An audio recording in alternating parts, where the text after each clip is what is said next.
Well, hello, everybody, and welcome back to the recruiting rundown here on Gamecock Central. Kendall Smith and Wes Mitchell coming at you here. We hope you are doing well. Wes, how are you? I'm good. The recruiting grind kind of over. On campus visits over, but doesn't ever really stop. Now we have become on recruiting decision time, Kendall. Yes, and you say that the grind is over, but I agree with you. I don't think we can ever really fully say that. We always tell you all how recruiting is an around the clock thing, and that is certainly true. So now that the official visits are in the book, we turn the page and we look towards decision time, as you mentioned, Wes. So what's on your radar? What's next for South Carolina in terms of how these timelines will unfold decision wise? Yeah, a lot of guys are following this trend we've seen, and that's I'm going to take my official visits late May throughout kind of those 3 weeks in June. And then some of them are going ahead and making decisions right away, like we saw with the Harris twins who went ahead and committed while they were on campus. And then you're seeing a lot of the guys, though, are going to set kind of their own timeline, but most of the time it's going to fall within maybe the next month or so, or potentially bleeding over a little bit into August. So you're going to start to see, we saw South Carolina, Shane Beamer tweet out a welcome home earlier this week. You can put two and two together. That was probably from one of those prospects that was on campus for one of these big official visit weekends. And starting to see other guys set official dates, whereas you've had some other ones just say, hey, it's going to be in the next couple of weeks. It's going to be in the next few weeks, and they haven't really set official timelines yet. But it will be, like you said, a pretty busy upcoming month, not just for South Carolina, but really for every school in the country right now. Yeah, and we always talk about it, how a lot of these guys want to commit, make their decisions before their high school season start, just so you can have that done. You can really focus on your senior year, enjoy it. So that's typically what we tend to see. Not saying that is the case for everybody, but it certainly is the case for a lot of those guys. So stay tuned over on GamecockCentral.com. We will have the latest for you as we have seen. Shane Beamer sending out those welcome home tweets. I know people are anticipating some announcements coming up soon, and we expect that as well. But a guy who a lot of people are talking about right now, Wes, Samari Matthews. He's out of Huff High School, which is kind of right up by where I am right now, around the Charlotte area. Cornerback, just a guy that South Carolina has spent a ton of time recruiting. And the reason why there has been a lot of talk about him recently is because a couple of national guys with On3 recently put in projections that they think that Matthews will end up as a Texas Longhorn. We feel like South Carolina is in a good place here, and the commitment date is coming up for Matthews on July 11th. But after receiving the news that a couple of these national guys think it could be Texas, how are you feeling about this situation, Wes? Yeah, I'll tell you, Kendall. So July 11th, right around the corner, but we're not quite there. I think this is going to be a battle to the end. Like, there is certainly enough that Texas has going their way that they are a real factor here. And the interesting thing is we have seen South Carolina kind of be in the top four officially for a long part of the process, and the schools around them have kind of changed along the way. And at one point, it was, there was some chatter about Clemson, and Clemson was in the top four. They're not even in that top group right now. And it's kind of just rotated around with South Carolina still being in the mix. Well, Texas started to get some buzz, I don't know, maybe a few months ago, and that has they've maintained that momentum, I think. So I do think that South Carolina is still in this one. My colleague Chris Clark, he still has an RPM projection in from earlier this week for South Carolina. Things were looking really good coming out of the official visit, but I don't think you can completely undermine what those guys are hearing. They are getting good information when they're saying that as well. So Texas, a real factor here. There's a lot that will ultimately go in the Gamecocks' favor. The location, of course, for one. Jazavian Currents, a guy we've talked about quite a bit, who's at South Point and is coming to South Carolina. Those guys have been friends forever. They've taken visits together. They want to play together. I do think that's not the deciding factor, but it will be a factor along the way, potentially some type of tiebreaker maybe. So I do think a lot of people see the prediction from national guys, and they say always a lock to Texas. A lot of people maybe see the prediction from Gamecock Central, and they say, hey, I'm going with my guys.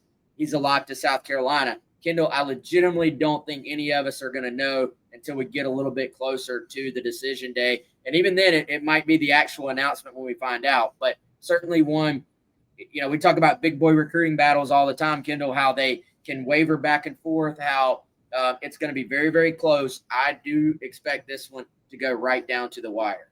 Yes, and we have seen that happen so many times throughout our time covering recruiting for South Carolina. It's really not over until it's over. So even though the predictions coming in for Texas, you never know. South Carolina, like you said, still feels like it's in a really, really good spot with Matthews. Okay, let's continue to talk about guys from North Carolina. PJ Dean, another name that people have been talking about a lot, and deservedly so. Defensive lineman out of West Forsyth, which is here in North Carolina. And he's got several schools. The big boy recruiting battle, it continues with him. South Carolina, Georgia, Ohio State. I feel like we're always saying that. When you're talking about Georgia and Ohio State as the schools that you're competing against, to land these kind of guys, it's a big time battle. Well, a prediction from Steve Wiltfong just came in that has Dean heading to Georgia. So what is the latest you're hearing on that, Wes?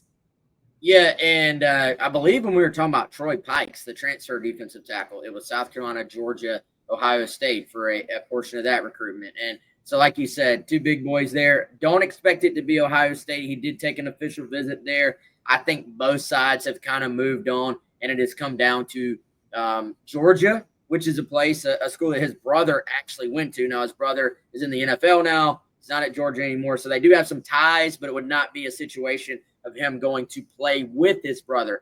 And then South Carolina, which is a place that I think, we typically, Kendall, the recruits we see where you just feel like a guy has kind of connected with the staff and has bought into kind of the approach, the culture, the way Shane Beamer likes to run his program. With PJ Dean, this is someone who I really believe he and his family have kind of bought into what they are all about, for lack of a better way to say it, in Columbia. So obviously beating out Georgia, especially for defensive prospects or defensive tackle prospects, can be difficult. I do think that's part of the reason why maybe there is a little bit more Georgia buzz right now from both the Georgia side and the national side. It's just, history tells us they're going to be tough to beat, especially with a guy who has those ties. But, PJ Dean was back in Columbia on Thursday. He and his family rode up.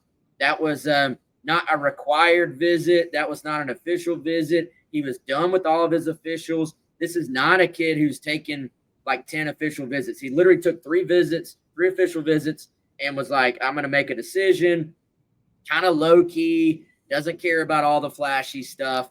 To me, that just said something that he and his family rode back up for an unofficial visit, worked out with the staff at the O-line, D-line camp, even though he didn't have to, didn't need to, just wanted to get some work in. So I'll never count out Georgia. So people got to remember, even when these predictions come in, Chris has one in for South Carolina and PJ Dean. None of it is a sure thing. It's just really not.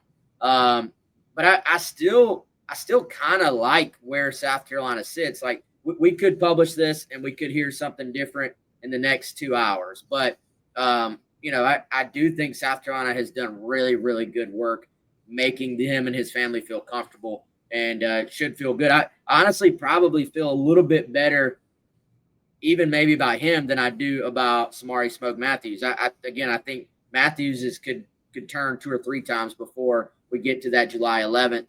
PJ Dean has his announcement coming up. We're on the 25th today, so early next week. And so we'll all find out for sure then. But I think the Gamecocks have done really good work here, Kendall. Yeah, and it's impressive that he did come up when he didn't have to. And we've talked so much about South Carolina and not only making these recruits feel super wanted, but the families as well. And when you have the entire family on board like that, that's just the cherry on top of the situation. So we'll see how it all turns out early next week. That's when we will hear from Dean as to where he will go and continue his football career at the college level. Okay, we talk about him all the time, but we're going to talk about him again here today. Landon Duckworth, we need an update.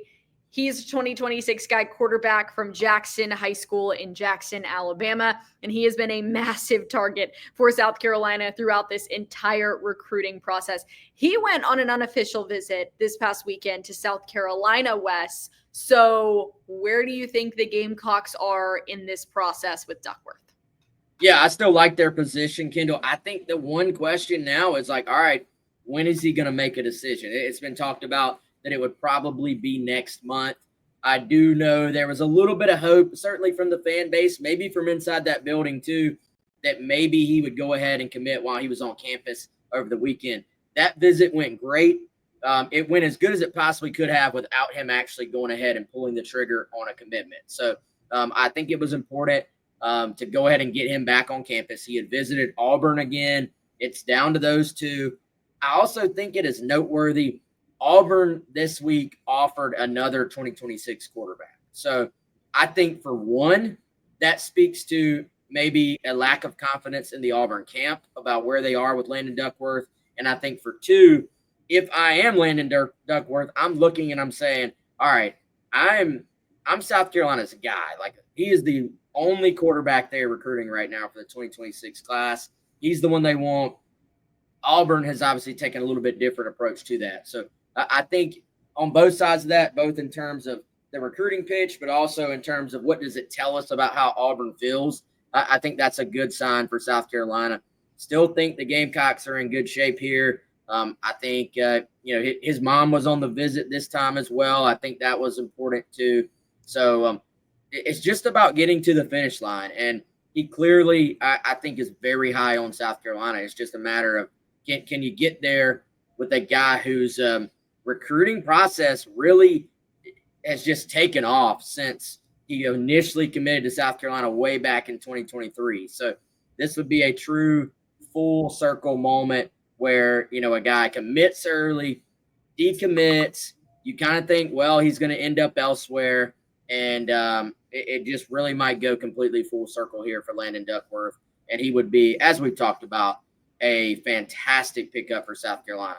Well, South Carolina wants Landon Duckworth, and they have made that extremely clear. So I'll say it once, and I'll say it 1,000 times after that. Head over to GamecockCentral.com just for all of the updates that you need. Make sure you're following Wes, following Chris on Twitter, and following Gamecock Central too. They do such a great job of giving you updates as they come. As soon as we hear anything, you all are the first to know via those channels. So be sure to follow them. Subscribe over on GamecockCentral.com. Wes, the insight is always appreciated. And we appreciate all of you for joining us here on the Recruiting Rundown. It's always fun to talk recruiting, and it really never, ever stops. So we're going to keep on talking about it as long as you all will listen. And we really do thank you for joining us here today on the show. So for Wes Mitchell, I'm Kendall Smith. This has been the Recruiting Rundown here on Gamecock Central, and we'll see you soon.